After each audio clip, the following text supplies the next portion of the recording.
वर्धापन दिन हा 10 जून रोजी असल्यामुळे हा वर्धापन दिन राष्ट्रीय अध्यक्षांच्या अनुमतीने आणि पक्षाच्या सर्व वरिष्ठ नेत्यांच्या सहमतीतून मुंबईला शणमखान हॉलमध्ये घेण्याचा निश्चित त्या ठिकाणी करण्यात आलेला आहे. त्यासाठीच मुंबईचे कार्याध्यक्ष, मुंबईचे सर्व जिल्ह्याचे अध्यक्ष, ज्येष्ठ सहकारी नवाब मलिक, सना मलिक, ठाण्यातील माझे सगळे सहकारी प्रमोद इंदुराव, मुल्ला, ठाणे MMR रिजनतील जिल्ह्याचे अध्यक्ष अशी एक आम्ही बैठक त्या ठिकाणी घेतली आणि 10 तारखेच्या कार्यक्रमाचं नियोजन करण्यासाठीच ती बैठक त्या ठिकाणी होती. 10 तारखेला दुपारी 2 वाजता कार्यकर्ते संपूर्ण राज्यातून चांद्यापासून बांद्यापर्यंत मुंबईला शणमखान हॉलमध्ये जमतील. 3 वाजता प्रत्यक्षातपणाने तो कार्यक्रम त्या ठिकाणी सुरू होईल. हा वर्धापन दिन हा पक्षाला त्यावेळेला 99 साली स्थापना झाली, म्हटलं तर 28वा वर्धापन दिन आहे. 27वा अशा वेळेला गेल्या अनेक वर्षामध्ये पक्षाच्या जडणघडणीमध्ये पक्षाचा देशभरात राज्यभरामध्ये विस्तार होण्यासाठी आदरणीय दादांचं योगदान प्रचंड प्रमाणावर लाभलेलं आहे. त्याच्यामुळे दादांना समर्पित अशा पैचा वर्धापन दिन साजरा करण्याचं नियोजन पक्षाचे सर्वच प्रमुख सहकारी त्या ठिकाणी करतायत. त्याच्यासाठीच आयोजनाची ती बैठक त्या ठिकाणी होती.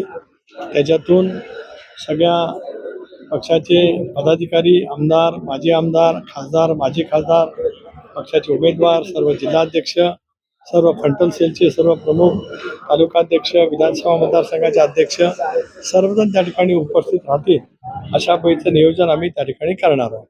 की कोणतरी समन्वयाची भूमिका त्या ठिकाणी घेत असतो. ही भूमिका नितेश राणेंनी घेतली, तर नितेश राणेंचे सुद्धा मी आभार मानतो.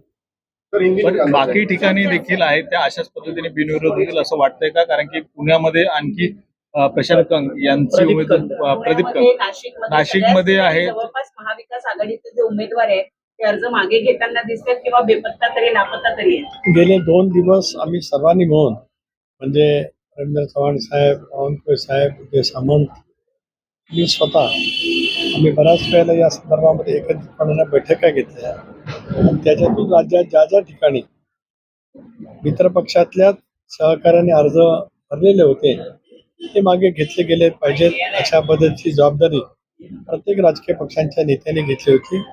त्याप्रमाणे नाशिक येथील आमचे 2 अर्ज होते, गोरक्ष बुडके आणि विष्णुपंत बैजुणे. दोघांनी अर्ज मागे घेतल्याचं दादा भुसेंच्या जवळ माझा संपर्क झाला. परभणीमध्ये जामकर यांनी अर्ज भरला होता. उदय सामंत साहेब त्या ठिकाणी होते, तिथला अर्ज त्या ठिकाणी मागे घेण्यात आला. जळगावमध्ये आमचे एक सहकारी शेख म्हणून होते, त्यांचा अर्ज अनिल भाईदास पाटील यांना सांगून मागे घेण्याची प्रक्रिया होती. नांदेडमध्ये प्रतापराव पाटील चिखलीकर यांचा चिरंजीवाचा अर्ज होता, तोही अर्ज त्या ठिकाणी मागे घेतला गेला असेलच. यवतमाळमध्ये आमच्या पुसदच्या नगरपालिकेच्या नगराध्यक्षांचा अर्ज होता. मी इंद्रनील नाईक, त्याच्याबरोबर संजयजी राठोड यांच्याही संपर्कात होतो. त्यामुळे तिथलाही अर्ज निश्चितपणाने मागे घेतला गेला असेल. त्यामुळे 3 वाजेच्या प्रक्रियेपर्यंत हे सगळे अर्ज महायुतीतील उमेदवारांनी ज्यांनी अर्ज भरलेले होते ते सर्व अर्ज त्या पक्षाच्या नेतृत्वाने जे त्यांना आदेश दिले होते त्याप्रमाणे ते मागे घेतले जाणार आहेत. आता महाविकास आघाडी किती ठिकाणी लढत होती, काय होती ते आपण पाहिलं. त्याच्यामध्ये जे काही चित्र आपल्याला पाहायला मिळालं तर सर्वच ठिकाणी काय महाविकास आघाडीचे उमेदवार मिळू शकले नव्हते आणि सर्वच मतदारसंघामध्ये महायुतीची मतदारांची संख्या आणि महाविकास आघाडीच्या मतदारांची संख्या याच्यात कमालीची तफावत त्या ठिकाणी असल्यामुळे एकतर्फी निवडणुका होत्या. अशा वेळेला काहींनी जर काही समंजसपणाचा विचार करत आपली माघार घेतली असेल तर ते लोकशाहीच्या दृष्टिकोनातून योग्य आहे असं आपण मानावं. ज्या पद्धतीने ज्या सामंजस्याने विधान परिषदेच्या स्थानिक स्वराज्य संस्थातून उमेदवारीचा निर्णय ज्या पद्धतीने घेतला त्याच्यामध्ये ज्या पद्धतीने देवेंद्रजींचं साथ आम्हाला मिळाली, आशीर्वाद मिळाले, आदरणीय शिंदे साहेबांचे सुद्धा मिळाले, त्याच पद्धतीने समन्वयाने या संदर्भातला निर्णय 100% लवकरात लवकर केला जाईल. काँग्रेस प्रदेशाध्यक्ष हर्षवर्धन सपकाळ म्हणतात आहेत, खरं तर ही सगळी निवडणूक बिनविरोध करण्यामागे मोठ्या प्रमाणात पैशांचा कॅश फ्लो या सगळ्या निवडणुकीमध्ये आहे आणि महायुतीचे नेते त्याच कामाला लागलेले आहेत अशा पद्धतीचे थेट आरोप करतात आहेत.